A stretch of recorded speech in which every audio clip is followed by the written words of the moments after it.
Attachez vos ceintures, on part en Slovénie.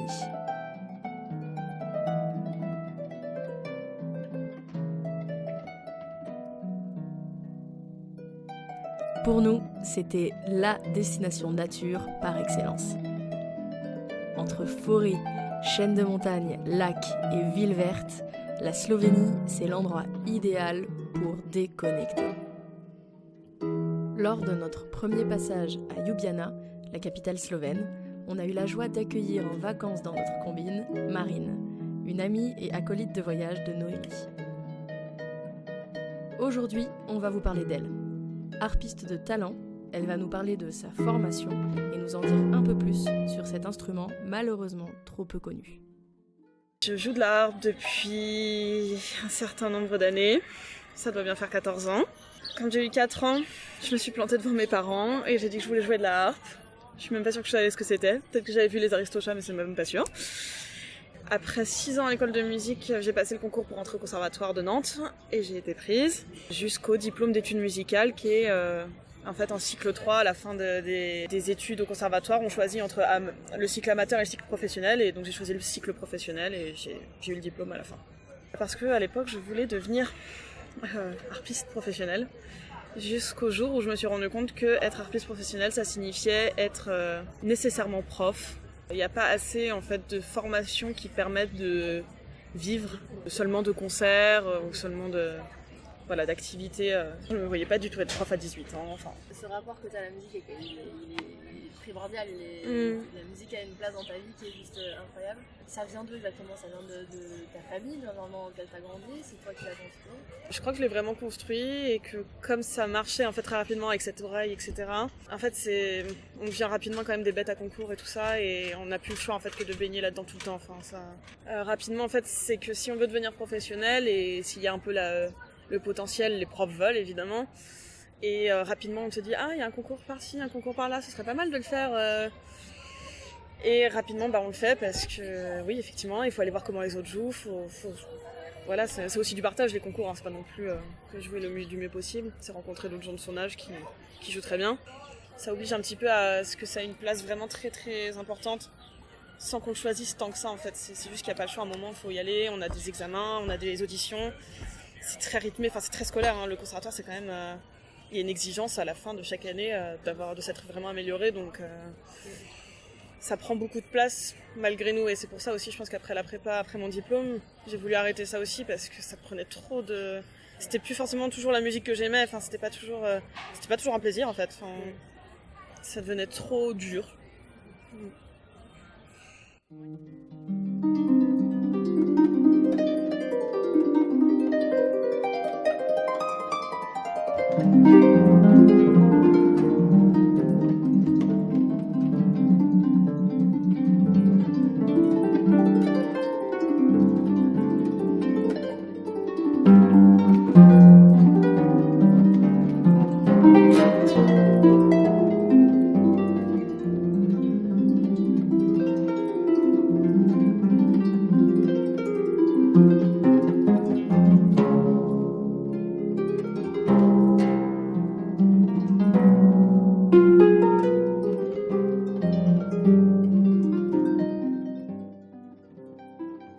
Alors le squelette d'une harpe, alors je dirais que la base c'est la table d'harmonie, qui est cette table ici, sur lesquelles en fait sont greffées les 47 cordes. Là c'est une harpe avec 47 cordes parce que c'est une harpe de concert classique.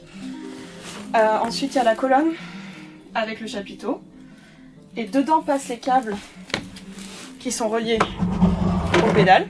Il y en a 7 pour les 7 notes, si, do, ré, mi, fa, sol, la, avec 3 crans chacune, bémol, bécard, dièse. Tous les do sont en rouge et tous les fa sont en noir. Et ensuite, ça va dans l'ordre. Voilà, globalement.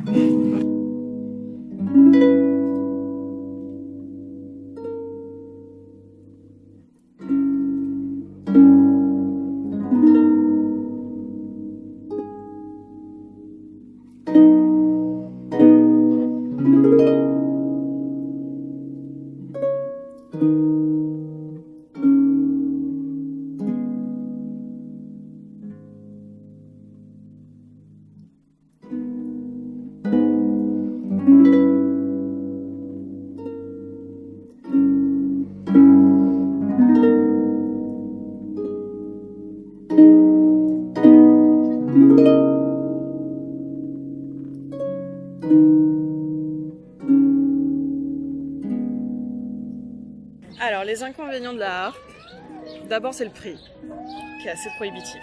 On commence avec une harpe qui ne coûte entre guillemets que 2000 €. C'est très rare les gens qui restent sur ce type de harpe, les harpes celtiques comme on les appelle, parce que c'est pour jouer de la musique traditionnelle celtique. Et donc on passe sur classique, et là donc il y a des harpes d'études, enfin il y a plusieurs gammes en fait de harpes. Et ça, le modèle de base, ça va être 12 000 € déjà. Et en fait, rapidement, si on évolue au conservatoire, il faut passer sur une 47 cordes, et donc là, il y a encore plusieurs modèles, mais en gros, ça va de 15 à 45 000 €. Ensuite, il y a effectivement le côté volumineux de la harpe, lourd et fragile. Je peux tout simplement pas la prendre dans le métro, donc ou la descendre même des 3 étages de chez moi. C'est pas un instrument de poche, hein, c'est vraiment une autre personne. Enfin, c'est pour ça souvent qu'on lui donne un nom. Enfin, il y a beaucoup de gens qui le font avec leur instrument, mais la harpe particulièrement, je crois, toutes les harpes ont des noms parce que ça devient vraiment, elle est plus grande que moi, c'est vrai qu'il y a un rapport assez fusionnel avec sa harpe, c'est un peu bizarre de dire ça comme ça, mais je vais le dire comme ça. L'autre inconvénient de la harpe qui est l'image qu'elle renvoie, qui est vraiment, en plus moi je suis blonde, les cheveux longs, etc. C'est vraiment la princesse qui joue de sa harpe. Et en vrai c'est compliqué, c'est en train d'évoluer, mais on peut tout jouer sur la harpe, on peut faire des percussions, on peut faire de la guitare, il y a beaucoup de morceaux contemporains avec beaucoup d'expérimentation de son. Il y a vraiment cette image de princesse, on dit souvent les doigts de fée des harpistes, il y a tellement ce côté enjolivé et poétique de la harpe qui peut être vrai.